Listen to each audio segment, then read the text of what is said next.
भगवान शंकर के शिवालय में जब आप पूजन करने जाओ तो एक तो घर से,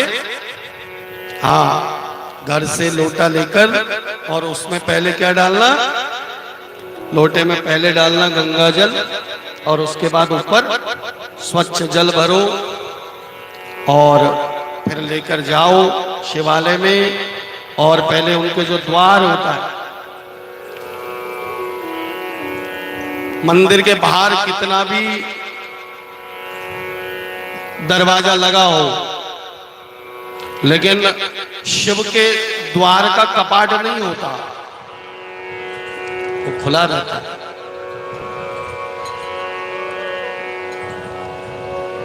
तो वहां पर जल चढ़ाइए, द्वार जो प्रवेश द्वार होता है, चौखट जो है, तो वहां शिव के गण कीर्तिमुख निवास करते हैं, उनको जल देना, फिर अंदर जाइए। अच्छा, अभी कुछ लोग ऐसा भी करते हैं कि दूध मिलाकर जल मिलाकर ले जाते हैं, लेकिन अगर आप दूध मिलाकर जल लेके जा रहे हो तो आपको उसके बाद फिर स्वच्छ जल चढ़ाना ही पड़ेगा।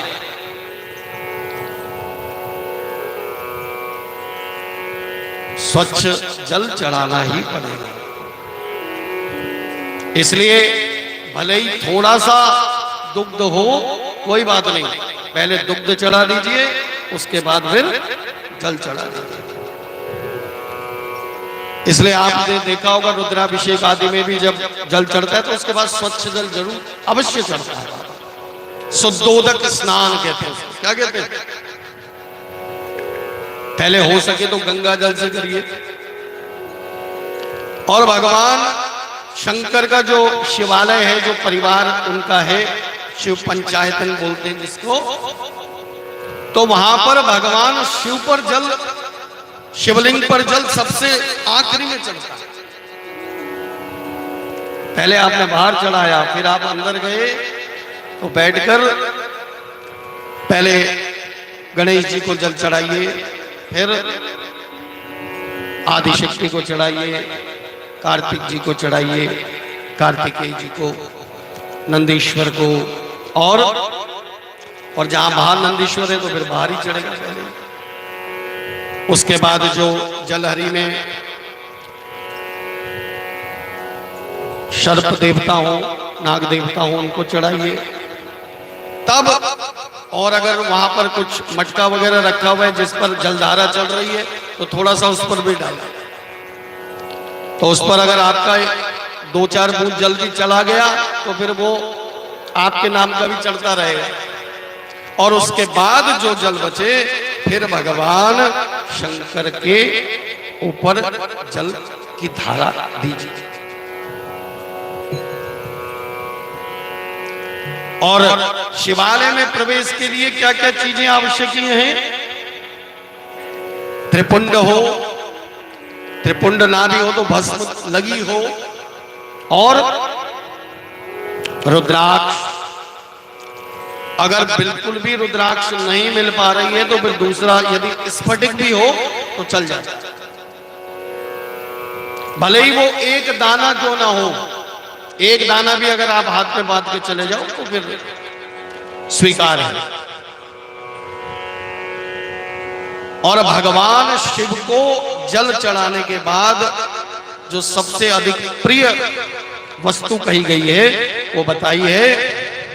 भगवान शिव को 3 वस्तुएं बहुत प्रिय हैं, अत्यंत प्रिय। भगवान शिव पर दूध नहीं चढ़ता। भगवान शिव पर, बोलो जोर से, दूध नहीं चढ़ता। भगवान शिव पर गौ का दुग्ध चढ़ता है। क्या चढ़ता है? उसका नाम दूध नहीं है, दूध माने मिल्क, मिल्क नहीं चढ़ता। क्या चढ़ता है? दुग्ध, जो दुहा हो, वो भी गौ का।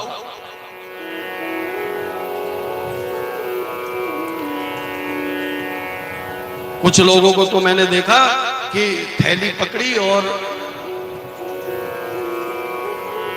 धारा चल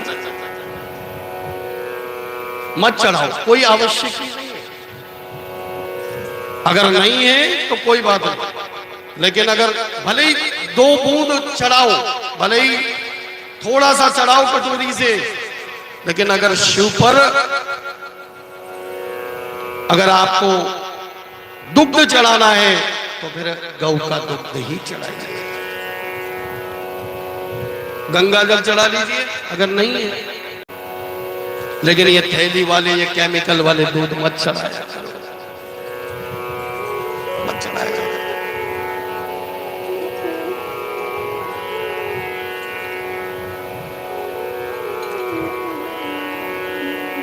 भगवान शंकर गुरु रूप है और गुरु के द्वार पर बैठकर कुछ मर्यादाएं होती हैं, कुछ नियम होते हैं। वहां नियम है, मर्यादाएं हैं।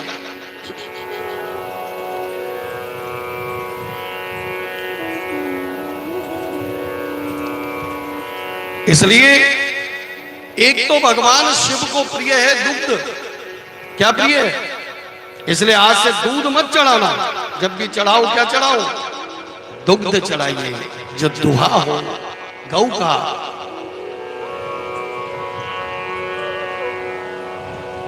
और उसको घर पे लाकर पहले उबाल मत लेना, वो कच्चा ही चढ़ता है। तो गौ दुग्ध, ठीक है। और दूसरी जो वस्तु सबसे अधिक प्रिय है भोलेनाथ को, वो है गंगा जल। गंगा जल कम हो भले ही, लेकिन जितना हो उतना वैसे ही चढ़ा दो। बाद में चाहे फिर स्वच्छ जल चढ़ा दो अलग से, लेकिन जल भर लो फिर ऊपर से डाल दो गंगा जल। नहीं नहीं, ऐसा नहीं करना है। या तो पहले गंगा जल डाल दीजिए लोटे में, चाहे 2 बूंद हो, फिर चाहे आप ऊपर से जल भर लो, या फिर वैसे ही चढ़ा दो। और तीसरी वस्तु जो भगवान शिव को अति प्रिय है वो है बिल्व पत्र। क्या है, बिल्व पत्र।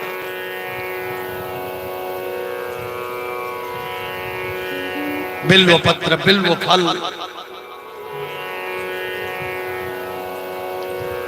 महालक्ष्मी से उत्पन्न है। किससे उत्पन्न है, महालक्ष्मी से उत्पन्न है ये बिल्व वृक्ष और बिल्व फल। इसलिए महादेव को अति प्रिय है।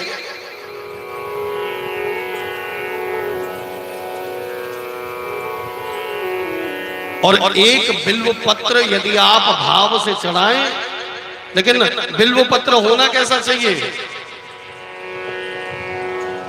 त्रिशाखेर बिल्वपत्रिश्च अच्छिद्रे कोमले शुभे। क्या कहा है, अच्छिद्रे कोमले शुभे। त्रिशाखेर बिल्वपत्रिश्च, 3 जिसमें पत्तियां हो, लेकिन कैसा होना चाहिए, अच्छिद्र होना चाहिए, कटा फटा छेद वाला नहीं होना चाहिए, और कोमल हो। शुभ माना गया, बहुत शुभ है।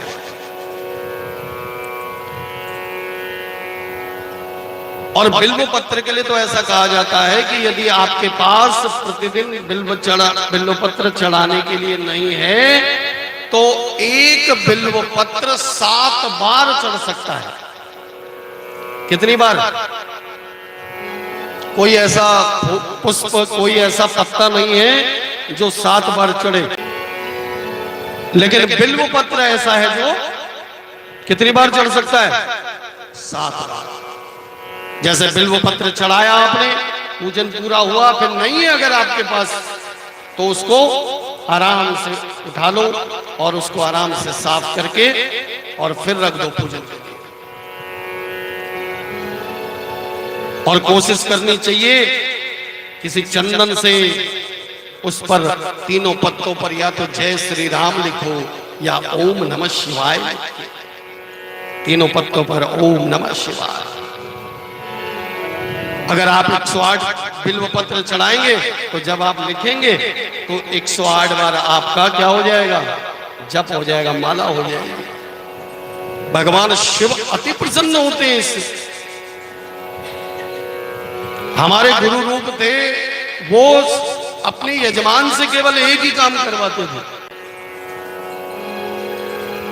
वो कहते थे चंदन घिसो, क्या कहते थे, चंदन घिसो, जो लकड़ी वाला चंदन, जो असली चंदन होता है, उसके साथ उसमें घिसो चंदन को, गंगा जल डाल डाल के थोड़ा थोड़ा थोड़ा थोड़ा, और उसको घिसो, और घिसने के बाद उस चंदन से फिर बिल्व पत्र पर ओम नमः शिवाय व जय श्री राम लिखो।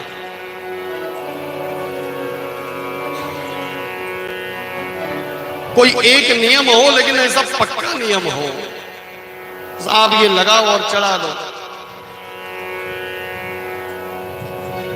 मैंने अपने आंखों देखे अनुभव किए हैं, देखे हैं, प्रत्यक्ष अनुभव देखे हैं।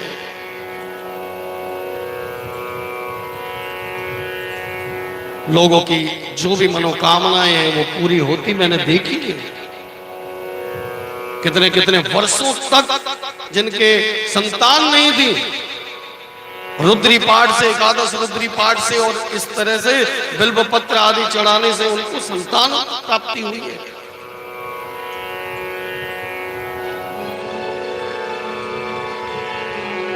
तो मैंने कहा ना, भगवान शिव की पूजा, महादेव की पूजा में ये जो बाहरी कामनाएं हैं, ये तो बहुत छोटी सी चीज है। ये तो आप शिव पर लगोगे तो ये अपने आप पूरी होती, स्वतः पूरी होती चली जाएगी, स्वतः। कैसा है बिल्व पत्र? त्रिदलम त्रिगुणाकारम त्रिनेत्रम चत्रयायुधम त्रिजन्म पाप संहारम एक बिल्वम शिवार्पणम। एक बिल्व पत्र चढ़ा दो, त्रिजन्म पाप संहारम, पिछला ये और आगे तीनों जन्मों के पाप समाप्त कर देता है। और त्रिशाखेर बिल्व पत्रेश्च अचित्रे कोमले शुभे शिव पूजां करिष्यामि एक बिल्वं शिवार्पणम्। ये बिल्वाष्टक है, इसको बोलते हुए भी आप बिल्व पत्र चढ़ा सकते हो। यदि आप सर्च करोगे बिल्वाष्टक, 8 श्लोक हैं बिल्व पत्र के, उसकी महिमा के। अखंडे बिल्व पत्रेण पूजिते नंदिकेश्वरे शुद्धयन्ते सर्व पापेभ्यो एक बिल्वं शिवार्पणम्। शालिग्राम शिलामेकां विप्राणां जातु अर्पयेत् सोमयज्ञ महापुण्यम एक बिल्वं शिवार्पणम्। दंतकोटि सहस्राणि वाजपेय शतानि च।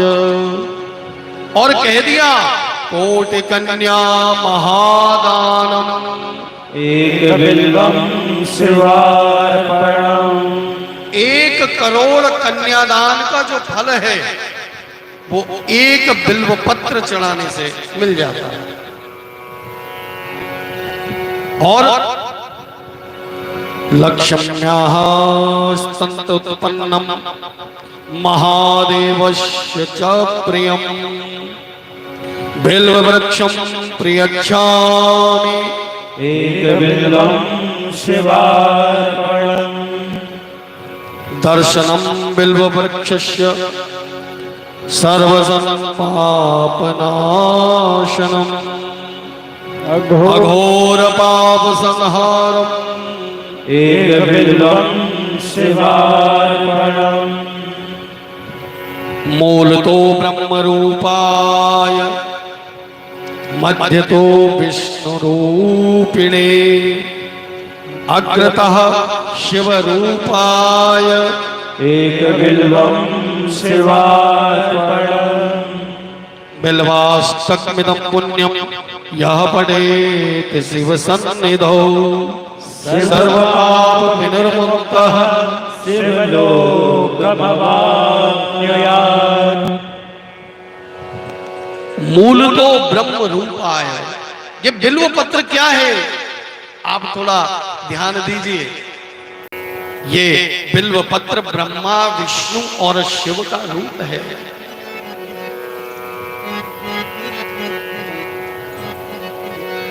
मैंने बताया था ना, शिव के वाम भाग से कौन उत्पन्न हुआ? विष्णु जी का प्राकट्य हुआ, और दाहिने भाग से, दाहिने भुजा से ब्रह्मा जी का। तो एक पत्ता ब्रह्मा जी, दूसरा पत्ता विष्णु जी, और जो आगे का पत्ता है अग्रभाग, वो क्या है? वो शिव है, वो शंकर है। जब ये भाव आपका बन जाएगा, तो उस भाव से जब आप बिल्व पत्र चढ़ाएंगे, तो फिर एक बिल्व पत्र कोटि कन्या महादानम। तो इस प्रकार बिल्व पत्र भगवान शंकर को अति प्रिय है। ये बासी नहीं होता। पुष्प आदि तो आपने चढ़ा दिया, बस उसके बाद दोबारा नहीं चढ़ सकता। लेकिन बिल्व पत्र चढ़ाते रहो, 7 बार चढ़ा लो। यदि नहीं है तो इस प्रकार शिव पूजन की ये विस्तृत विधि है, लेकिन भाव आवश्यक ही है।